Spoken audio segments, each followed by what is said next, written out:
Olá, boa tarde. Como sempre, você é muito bem-vindo. Nós estamos ao vivo, agora são 15 horas e 20 minutos pelo horário de Brasília. Eu sou o Kleber Werneck e a partir de agora você confere comigo as notícias do Brasil e do mundo nesta edição da tarde do Redação Hit.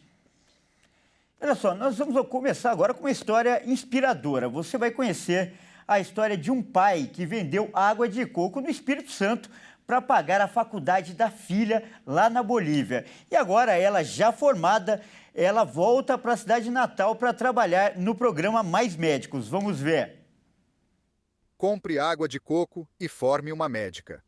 Esta era a frase estampada no carrinho do aposentado Jorge Coutinho Felipe, que por 6 anos vendeu água de coco nas ruas de Santa Leopoldina, na região serrana do Espírito Santo, para pagar a faculdade de medicina da filha na Bolívia. A história mobilizou a comunidade local e quase 10 anos depois, Nayara Cláudia Ramos Felipe, hoje com 32 anos, se formou e voltou para retribuir o apoio dos moradores, exercendo a profissão na cidade natal. Antes de ser médica, Nayara foi técnica de enfermagem e chegou a estagiar em um hospital da Grande Vitória. Neste período, os amigos próximos comentaram sobre a possibilidade de estudar medicina fora do país, em Santa Cruz de la Sierra, na Bolívia. Nayara decidiu arriscar e os meus pais abraçaram o sonho dela como eles puderam. Ela lembra que, mesmo sem condições, eles fizeram de tudo para ajudar. A mãe dela, Jussara Ramos Felipe, também trabalhava como servente em uma escola do município e ajudava a filha financeiramente. Ela começou a graduação em 2013, dependendo totalmente da ajuda deles. Depois ela conseguiu bolsas e trabalho nas horas vagas como babá e atendente, que também acabou facilitando o estudo.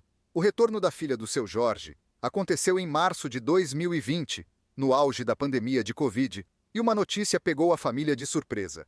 O aposentado foi diagnosticado com um câncer no pulmão em estágio terminal. Ela ainda pôde cuidar do pai até maio, quando ele veio a falecer. Ele teve o prazer de me ver formada, me ver médica e de me ver voltando para Santa Leopoldina. Tudo aconteceu conforme ele dizia às pessoas. Em dezembro do ano passado, a médica passou a integrar o programa do governo federal Mais Médicos e passou a atender na cidade natal. Em uma consulta, Nayara se emocionou com um paciente que também chorou ao lembrar do pai dela e da promessa que ela voltaria para trabalhar na cidade. Emocionado, ele disse que o seu Jorge ficaria muito feliz se estivesse vivo. Olha que bela história, não é mesmo? Então nós vamos conversar agora com a doutora Nayara, ela que é uma das personagens principais, como eu disse, dessa bela história. Olá, Nayara, boa tarde, seja muito bem-vinda, é um grande prazer recebê-la no nosso jornal. Boa tarde, prazer é todo meu, obrigada pelo convite, é um prazer poder aqui compartilhar um pouco dessa história, né? Olha, Nayara, tem que compartilhar mesmo. Afinal, essa história, né, serve de inspiração para muita gente. Então, eu queria que você contasse um pouco das dificuldades daquela época de estudante e como sua família se uniu, né, para conseguir que você virasse médica. Então, tudo começou com um sonho, né? Eu falo que na nossa vida nada acontece por acaso. A gente tem um sonho, Deus coloca um desejo no nosso coração e aí inicia toda a nossa jornada. Então, quando eu fui para Santa Cruz de la Sierra, Bolívia, foi um período muito difícil. Obviamente, né, eu venho de uma família muito humilde, de pessoas trabalhadoras, né, que desde sempre buscaram, nunca venho de uma família que tem dinheiro, mas passei por muitas dificuldades, mas nesse período trabalhava, consegui bolsa na universidade, fazia trabalhos extras também, cuidando de criança, trabalhando em restaurante, e além disso, os meus pais me ajudavam muito e trabalhavam muito para conseguir me ajudar financeiramente, né? Então, assim, eu tinha o apoio deles também, meu pai, da minha mãe, do meu irmão, né? E também, por outro lado, eu fazia os meus trabalhos nos meus períodos extras, né, fora do horário da faculdade, para poder estar ajudando a complementar esse valor que eles me enviavam para conseguir concluir o meu período da faculdade naqueles anos. Mas a gente sabe que não é fácil, porque estar longe da família, em outro país, outro idioma, outra cultura, né, traz consigo muitos desafios, né? Primeiro, os desafios financeiros, que eu acredito que todo estudante que está no exterior vivendo ou buscando um sonho, realizar um sonho, passa por isso. Além disso, a saudade da família, né? A gente passa por muitos momentos de solitude, de solidão, né? Onde a gente não tem ninguém para contar, onde a gente está só com a gente e com Deus mesmo, em primeiro lugar. Então, assim, foi um período difícil, mas graças a Deus, em todos os momentos eu tive o apoio, não só dos meus pais, do meu irmão, né, da minha cunhada, mas também de muitos amigos que também abraçaram o meu sonho, estiveram comigo e eu não posso esquecer deles, né? Que bela história. E, infelizmente, né, Nayara, seu pai já faleceu, mas o lado bom dessa história é que ele viu você formada, ele conseguiu ver a realização desse sonho. Tem até uma bela foto, você no meio e seu pai e sua mãe, cada um de um lado, né, te beijando. Então, eu queria que você também falasse daquela época, quando você se formou, a sensação dele do dever cumprido. Teve alguma coisa que ele falou? Tem alguma história marcante quando ele viu você ali, enfim, como médica? Então, meu pai, ele sempre, eu fico até um pouco emocionada, porque o meu pai, ele sempre falou que, desculpa, que quando eu me formasse, eu voltaria para cuidar dele. Eu falava assim, eu vou voltar para cuidar de você, vou voltar para cuidar de toda a minha família, mas eu não pensava que eu teria que voltar para poder cuidar dele nas condições na qual ele se encontrou depois, pelo câncer de pulmão, enfim. Mas nesse período, o meu pai, quando eu falei com ele, né, quando eu tive a colação de grau, que eu liguei para ele, que na colação ele não conseguiu participar, mas na festa de formatura ele esteve.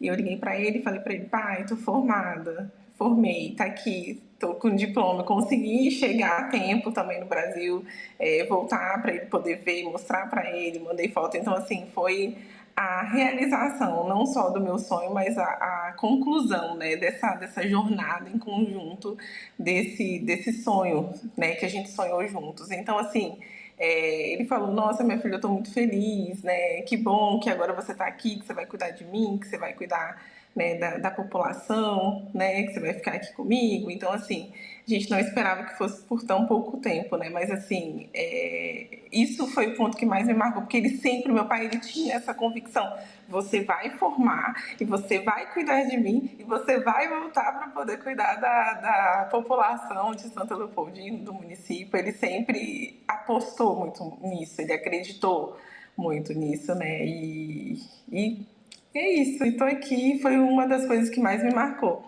Isso antes do período, né? Agora, já no período trabalhando pelo programa Mais Médicos, né? Que eu falo que o programa Mais Médicos, ele repatria sonhos, né? Não só os meus sonhos, mas também os sonhos da população, né?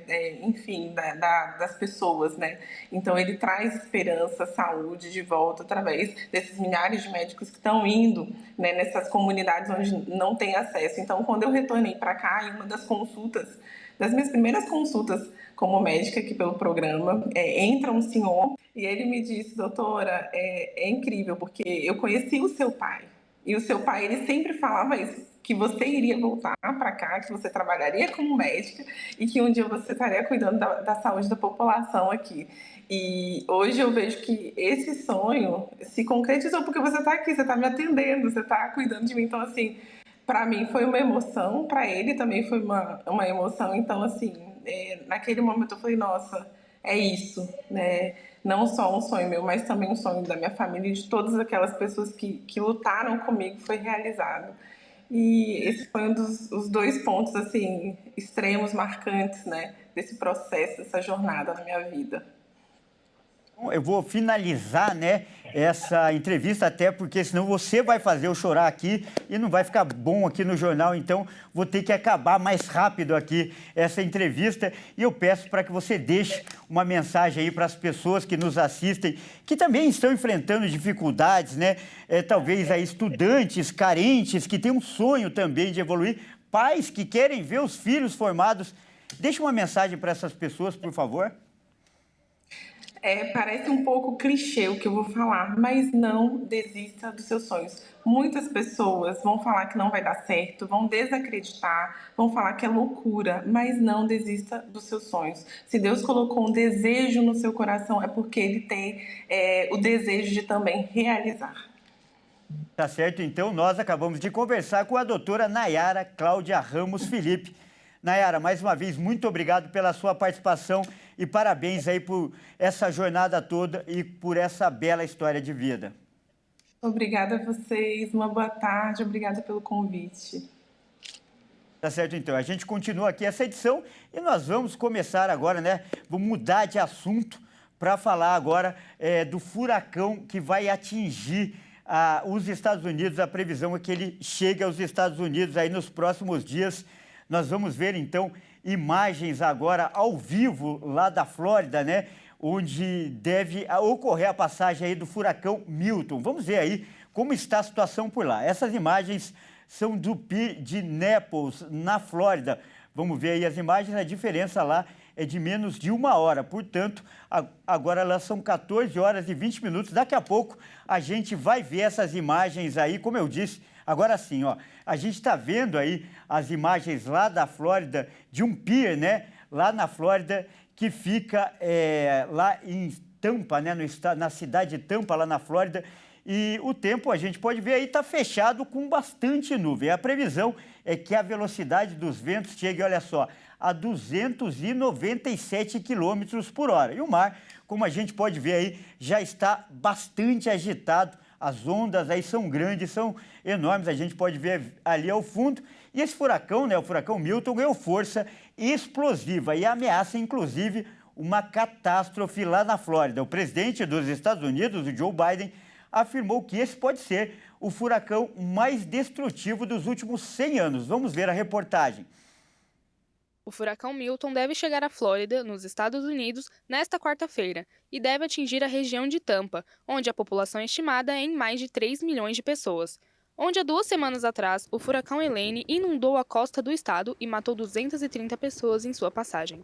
Filas quilométricas de carros saindo da cidade se formaram e alguns profissionais da Administração Nacional Oceânica e Atmosférica dos Estados Unidos se arriscaram entrando dentro do olho do furacão para registrá-lo com maior precisão. Segundo o Centro Nacional de Furacões dos Estados Unidos, o furacão passou da escala 2 para 5, o máximo da escala de intensidade de furacões, em um período de apenas 4 horas, o que é extremamente rápido e assustou a todos os especialistas. O Milton perdeu um pouco de sua força e desceu para a escala 4, mas continua com seu potencial devastador. O presidente dos Estados Unidos, Joe Biden, comentou que esse é o furacão mais destrutivo dos últimos 100 anos e cancelou a viagem que faria à Ásia para acompanhar a passagem do furacão pelo país. O governo está realizando o maior evacuamento no estado desde o furacão Irma, há 8 anos atrás. O que se sabe sobre o furacão Milton é que ele se formou rapidamente na segunda-feira no Golfo do México, com ventos de 285 quilômetros, mas não atingiu o solo de nenhum país. E hoje de manhã, passou por Yucatán, no norte do México, onde provocou ventos fortes e ondas grandes. Olha, alerta total lá nos Estados Unidos, então vamos voltar com imagens ao vivo lá da Flórida. Olha só, nessa outra câmera que a gente vai ver agora, nós vamos observar a movimentação nas rodovias da Flórida.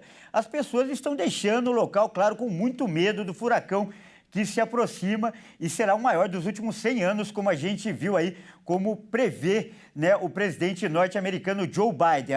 As autoridades da Flórida já começaram a emitir ordens de evacuação desde a segunda-feira para mais de 3 milhões de moradores. É muita gente se deslocando.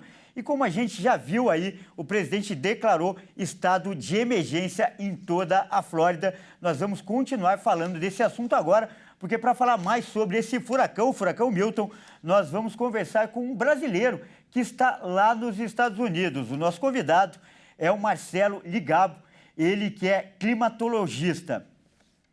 Boa tarde, Marcelo. Não, Marcel, deixa eu corrigir aqui. Boa tarde, Marcel. Seja muito bem-vindo ao nosso jornal. Obrigado pelo convite. E, Marcel, enquanto muita gente está fugindo do furacão, a gente viu aí imagens ao vivo lá da Flórida, você está indo de encontro a ele. Conta pra gente essa história. Você é um caçador de furacões, é assim que as pessoas chamam? Na verdade chama interceptação, a gente não caça, a gente se joga no meio dele, então é uma interceptação que a gente fala, né? Sim, esse é o meu trabalho, tá? Eu sou pesquisador aí tem mais de 20 anos, então eu trabalho aqui com diversas equipes de pesquisa, institutos de pesquisa nos Estados Unidos. A gente tem uma série de câmeras, estações meteorológicas que a gente aloca. Então eu tenho que levantar uma série de dados, sim, eu estou indo para lá, para Orlando. Estou aqui no estado da Carolina do Norte, então, para interceptar mais uma tempestade extremamente perigosa, não é a mais intensa dos últimos 100 anos, tá? O grande problema dessa tempestade é onde ela está se dirigindo, numa região que dificilmente a gente pega um impacto direto que uma cidade como Tampa, tá? Então, assim, o problema não é nem tanto a força dessa tempestade. Tivemos em 2018 o Michael mais intenso que ela, e elas ocorrem invariavelmente, né? Eu mesmo em 2005 peguei o Vilma, foi mais intenso. Então, assim, o problema é onde ela está indo, tá? Numa região extremamente povoada, nós estamos falando de uma região em torno de 4 a 5 milhões de pessoas, então aí mora o perigo, né? Então, os danos serão provocados muito pela vulnerabilidade da região. Tampa, ela está bem ao nível do mar, é facilmente alagada, e nós estamos esperando aí em torno de 5 a 6 metros de elevação momentânea do mar, tá? Lembrando que o furacão é um fenômeno marinho, então ele nasce no mar, ele precisa do mar para existir. Então ele chega em continente trazendo o mar consigo. Então 95% das perdas de vida e danos na sociedade se dá através da água e não dos ventos. Por isso que esse furacão ele está sendo perigoso, porque ele está chegando numa área extremamente vulnerável ao alagamento.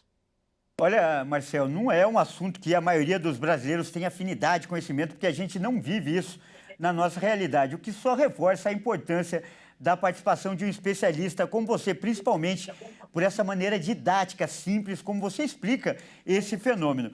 Eu pergunto agora, como está a preparação dos norte-americanos para a passagem do furacão? A gente viu aí previsões catastróficas e você reforçou que realmente é um fenômeno perigoso.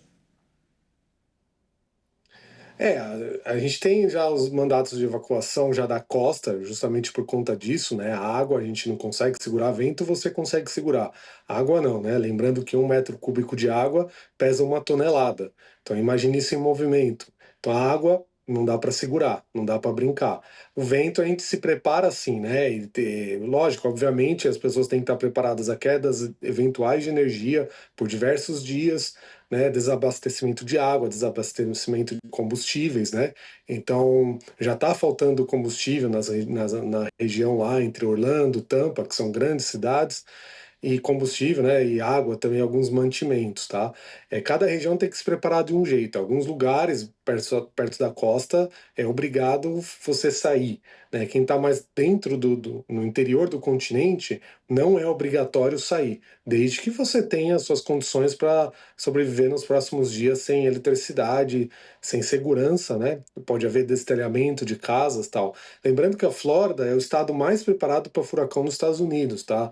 Desde o categoria 5 Andrew, que passou em 1992 do sul de Miami, mudou o código de obras na Flórida, então as construções são muito mais resilientes do que o resto dos outros estados norte-americanos. Olha, você ressaltou muito bem, né? Os Estados Unidos já estão acostumados aí com esse tipo de fenômeno. E mesmo assim, me chamou a atenção, fazendo uma pesquisa aqui para poder conversar com você, eu vi que a prefeita de Tampa, a Jane Castor, ela disse que quem não sair, né, desses locais perigosos vai morrer. Isso mostra a situação crítica, assim, ou você achou alarmista essa declaração tão forte? Não, tudo que a gente fala quando fala de defesa civil, aliás, esse foi o meu início de estudo na USP aí em São Paulo, né? Foi a atuação da defesa civil diante dos furacões, lá no começo dos anos 2000. Então, tudo que se trata de defesa civil, eu acho que se colocado da maneira correta, como ela colocou, acho que é importante. Quem está próximo à costa vida corre risco, tá? Não dá para sobreviver nessas condições. Por isso que nós colocamos câmeras que ficam transmitindo ao vivo sem a necessidade de eu estar lá, tá? Então, assim, eu não vou estar em regiões vulneráveis ao alagamento, né? Nós sabemos o que estamos fazendo, né? A gente faz isso por muitas décadas já aqui. Então, não acho que seja exagero dela. Quem estiver na costa tem que sair, senão você corre sérios risco de vida, tá? É praticamente impossível você sobreviver nessas condições. Correto. Então, para finalizar, Por que esse furacão é tão perigoso? O que ele tem ali de característica peculiar em relação a esses fenômenos? Você citou até alguns históricos aí que passaram pelos Estados Unidos, mas qual que é a peculiaridade desse fenômeno em particular? A região que ele vai passar. Uma região extremamente fácil, vulnerável ao alagamento na costa, tá? E outra coisa também é o ângulo de entrada dele. Ele está vindo perpendicular. O Ian, 2 anos atrás, foi tão intenso quanto, mas ele estava margeando a costa. Então, quando você tem um fenômeno entrando perpendicularmente, você tem, então, a elevação maior ainda dos oceanos, né? Naquela faixa costeira, então aumenta muito mais o risco, tá? Então, alertar as pessoas que às vezes moram aqui na Flórida e falam, não acontece nada, eu já passei por tal furacão. Cada furacão de um jeito. E esse, infelizmente, está vindo no pior ângulo possível, na pior região possível, tá? Então, a coincidência desses fatores, a incidência dele em continente, né, o ângulo mesmo de incidência, tá? E o local que ele está chegando. Então, tudo isso que geograficamente, se você colocar na distribuição no mapa, vai ver que é o pior cenário possível, tá? Se o mesmo furacão, nós passamos por outros furacões esse ano mesmo, próprio Helene, né, eu estava lá na Flórida, mas uma região totalmente despovoada, né? Então, assim, o estrago é bem menor em termos de vida, né? Em vida animal, com certeza, sempre é impactante, mas em termos de sociedade humana, né, ele está indo para o pior lugar possível, tá? Da pior forma possível. Ele nem vai chegar como categoria 5, isso não importa, tá? A tendência é entre ter categoria 3 ou 4, mas a questão do mar não vai mudar, sendo categoria 3 ou 5. Lembrando que o próprio Katrina, tá? Ele chegou em 2005 como categoria 3, não como categoria 5. Tá certo, então, nós acabamos de conversar com o Marcel Ligabo, agora sim falei seu nome certo, ele que é climatologista. Muito obrigado pela sua participação e por essa verdadeira aula de furacões que você deu aqui pra gente. Obrigado, viu? Eu vou estar ao vivo a partir da manhã, tudo sobre furacões. Grande abraço. Olha só, a gente agora vai falar das notícias nacionais. Olha só essa história no Rio de Janeiro. A polícia prendeu um grupo de homens samambaias. Isso porque os criminosos eles estavam camuflados para tentar invadir uma comunidade dominada pela milícia. Mas quem vai trazer as informações para a gente, vai aparecer aqui no telão, é o nosso repórter, o Anderson Nascimento, direto do Rio de Janeiro. Boa tarde, Anderson. Seja muito bem-vindo, como sempre, ao nosso jornal. Boa tarde, Kleber. Boa tarde para você que acompanha a nossa edição do Redação Hit. Olha, Kleber, foi exatamente um ato de criatividade, ousadia desses criminosos. Eles estavam, como você falou, né, forjados com roupas de folhagens e acabaram sendo apelidados pelas redes sociais, porque esse vídeo viralizou, de homens samambaias. 5 homens foram presos nessa operação na noite da última segunda-feira, quando tentavam invadir a comunidade do Catiri, no Jardim Bangu, na zona oeste do Rio. Essa área é dominada por uma milícia. 4 dos suspeitos, que seriam do Comando Vermelho, usavam fardas camufladas imitando folhagens e botas. Daí o apelido de homens samambaias. Os suspeitos foram identificados como Tiago Machado de Souza, Leonardo Ferreira da Costa, Daniel Henrique da Silva, Gilmar de Oliveira da Cruz e o 5º, Davi da Silva Pinto. Antes da prisão, Kleber, um dos acusados chegou a fazer um vídeo em que aparece com uma arma longa semelhante a um fuzil nas mãos. Mas, segundo a Polícia Militar, junto com os criminosos foram apreendidos 2 fuzis, uma pistola e um revólver, além do veículo. A Polícia Militar ressaltou que esses artigos são comumente usados em situações de confronto armado para se camuflar na operação. E todos dos 5 presos, Kleber, 3 já tinham passagem de roubo. A 14ª Delegacia de Bangu é quem está atuando nessa ação criminosa, né, para combater e impedir com que isso se prolongue ou que tenham outros episódios desse. Porque as pessoas ali podiam passar por eles e talvez nem perceber por estarem disfarçados. A questão é a segurança, é a família que mora por ali, as crianças não têm um minuto de sossego. É com você, Kleber. Tá certo, Anderson, mais uma vez, muito obrigado aí por essa cobertura sempre completa no Rio de Janeiro. Grande abraço. Olha só, vamos mudar de assunto porque agora é hora da gente mostrar o que viralizou na internet. Vamos ver os vídeos que são destaque hoje nas redes sociais.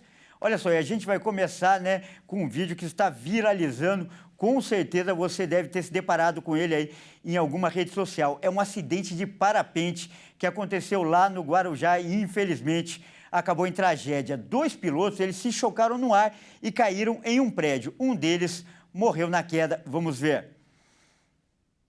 A imagem mostra o momento em que 2 pilotos de parapente se enroscam no ar e caem na parte superior de um edifício no Guarujá.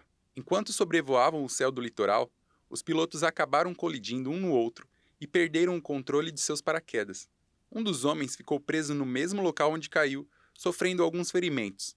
Mas, infelizmente, o outro piloto, Lucas Ribeiro Macedo, despencou novamente de uma altura de 18 andares e morreu ao atingir o térreo do edifício.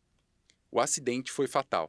A vítima, que tinha 32 anos, era tatuador profissional.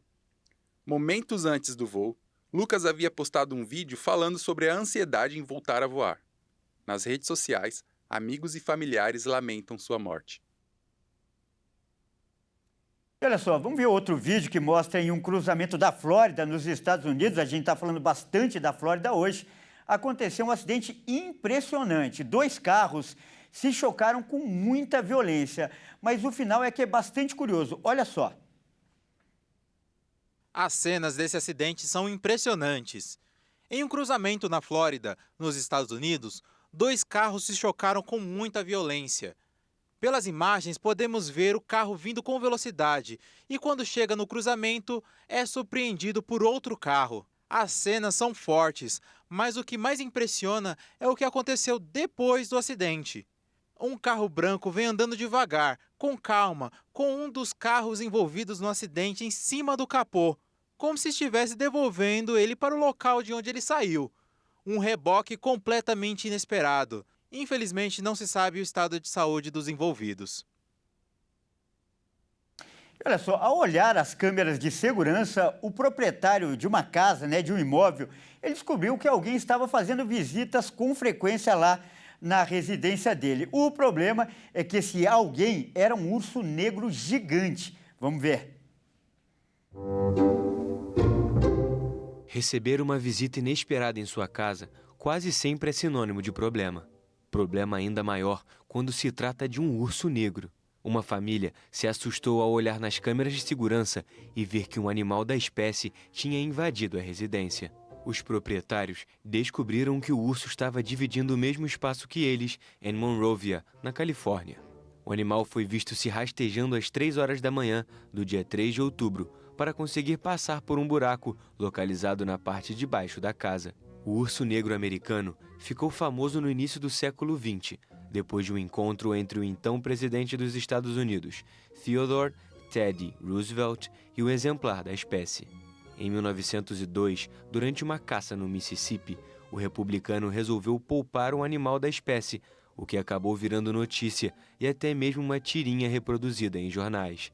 A história inspirou a criação dos chamados em inglês Teddy Bears, ou ursinhos de pelúcia em português, vendidos em uma loja de doces no Brooklyn e depois amplamente difundidos por todo o mundo.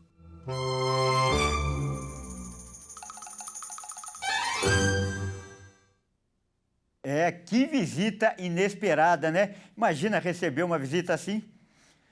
Bom, vamos mudar de assunto agora para falar, né, que o apresentador Cid Moreira, que morreu na semana passada, claro, todo mundo deve se lembrar disso, deixou um patrimônio avaliado em cerca de 60 milhões de reais. E esses bens não serão divididos entre os filhos. Isso porque o Cid Moreira deixou um testamento público deserdando os filhos dele. Vamos ver. Cid Moreira, que morreu na última quinta-feira, aos 97 anos, em decorrência de falência múltipla dos órgãos, não deixou nenhuma parte de seus bens nas mãos dos filhos. Um testamento público deixado pelo comunicador estabeleceu a retirada do direito à herança por parte de Rodrigo e Roger Moreira, filhos do locutor e apresentador. A informação foi relatada pelo advogado da viúva Fátima Sampaio Moreira, David Souza Saldanho. Os dois filhos do locutor e apresentador pediram a abertura do inventário do pai, na última semana, horas após a morte do pai. O apresentador viveu os últimos anos rompido com a prole. A família chegou a travar uma disputa judicial movida por Roger e Rodrigo contra Cid e sua mulher, Fátima Sampaio Moreira, e que foi arquivada pelo Ministério Público do Rio de Janeiro em 2023. Roger e Rodrigo entraram com o pedido formal na Justiça para terem direito ao acesso total ao testamento. Os filhos solicitaram gratuidade no processo por serem pobres. O advogado dos dois estima a fortuna de Cid Moreira, num total de 60 milhões de reais, um patrimônio de 40 milhões em imóveis e 20 milhões de reais em contratos envolvendo direitos autorais. No pedido, os filhos relembram danos psicológicos supostamente causados pelo pai durante o segundo casamento. Em 2021, Rodrigo e Roger pediram judicialmente a interdição do pai, alegando que Fátima, com quem Cid mantinha um relacionamento desde 2000, estava usufruindo do patrimônio do apresentador de forma indevida. Eles a acusaram de vender 11 dos 18 imóveis do pai, transferir 40 milhões de reais para o exterior e manter Cid Moreira em cárcere privado. Olha, realmente esse é um assunto muito polêmico e não acontece só com gente famosa. Muitas famílias passam por isso. Então, para que você entenda melhor o que diz a lei, nós vamos conversar agora com um especialista. O nosso convidado é o advogado Sérgio Vieira. Boa tarde, doutor Sérgio. Seja muito bem-vindo. É um prazer recebê-lo no nosso jornal. Olá, boa tarde. Assunto sensível, polêmico. Vamos lá aprofundar e tirar dúvidas. Doutor, é possível um pai desertar o filho assim, como a gente viu aí, em qualquer situação, ou existem algumas circunstâncias, algumas regras que são necessárias para fazer isso? O que diz a lei? A deserção só cabe em assuntos, em fatos específicos. Eu vou explicar alguns deles. Em caso de agressão física, injúria grave, relações proibidas com madrasta ou padrasto, abandono direto e, no caso específico do Cid Moreira, se enquadraria numa violência ao bem, ao patrimônio do Cid Moreira, que foi tentada via processo judicial em 2021. Os dois filhos, o Rodrigo e o Roger, tentaram interditar há 3 anos atrás o pai e queriam que ele perdesse a gestão do próprio patrimônio. Então, a linha do testamento que foi deixada, pelas informações que eu tenho, o Cid Moreira entendeu que aquela ação que foi tomada pelos dois filhos foi uma afronta, uma indignidade, e por isso ele deixou formalizado sua vontade de que os dois não façam parte do patrimônio deixado. Agora, a questão da idade, uma das contestações feitas em relação a essa medida é que ele já estaria numa idade avançada. Há um limite, uma idade máxima para se fazer isso, para se tomar essa medida de testamento? Não há idade máxima nem mínima, desde que a pessoa que fizer o testamento esteja em pleno domínio das suas capacidades mentais.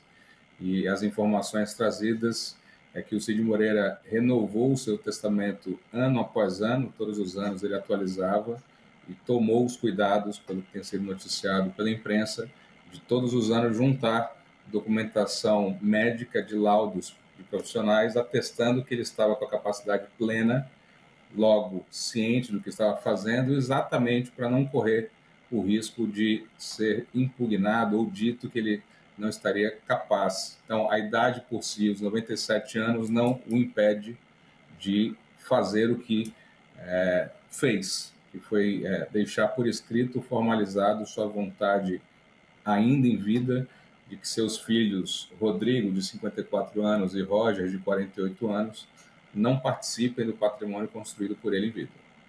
Tá certo, então, doutor, eu agradeço muitíssimo a sua participação. É um assunto muito complexo, mas nesse pouco tempo você conseguiu dar uma noção para as pessoas de como funciona a lei. Por isso, eu sou muito grato pela sua participação. Nós acabamos de conversar com o doutor Sérgio Vieira, que é advogado. Mais uma vez, muito obrigado, doutor. Um forte abraço, conte comigo sempre. Grande abraço. Bom, é isso aí, essa edição fica por aqui. Eu agradeço demais a sua companhia. Não se esqueça que daqui a pouco, às 18h30, eu volto com mais notícias para você. Se você não é de São Paulo, fique com a sua programação local. Grande abraço e até mais.